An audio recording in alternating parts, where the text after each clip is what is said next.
Hello, hello guys, good morning. Masayang umaga sa ating lahat.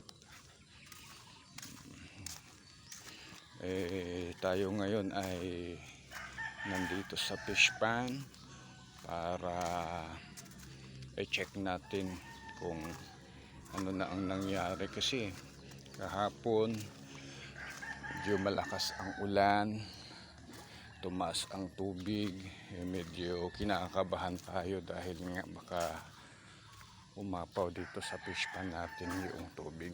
Sayang naman may mga nakalagay na tayong o inaalagaan na tayong tilapia dito sa fish pan. Ito guys, medyo marami pa ang tubig sa fish pan natin.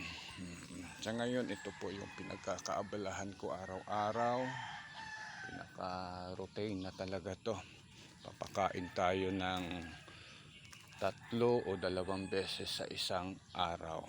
So ngayon guys, ito i-flex ko lang sa inyo itong aking fry.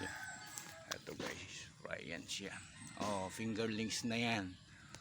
Medyo malaki-laki na yan, siguro nasa mga size 17 o either 20. Yan guys. So ngayon papakainin ho natin to, itong ating fingerlings. Marami-rami to guys. Ito yung ilalagay natin doon sa may kabilang pangalan nito, kabilang division na fish pan. Ayan. So ngayon guys, papakainin muna natin itong ating fingerlings, kaya kailangan papakainin natin para lagi natin pakainin para mabilis silang lumaki. Marami to sila guys. Ito yung fingerlings ko guys, na tilapia. Yan. Ito naman sa ngayon, itong laman nitong fish pan na to ay may nilagay ako dito. Siguro nasa mga 2,000 na piraso na tilapia. Hindi ko pa ma-harvest dahil nga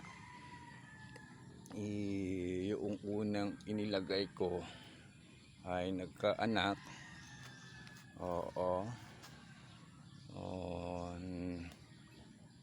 Kaya merong mga maliliit na tilapia, kaya naghihinayang din tayo kapag i-harvest natin yung mga nauna.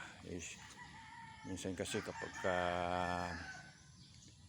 ganito nag-harvest ka, medyo i-fold rin mo talaga, punti ang tubig na lang ang matitira. Kaya yung mga maliliit na tilapia, nai-stress din yan sila.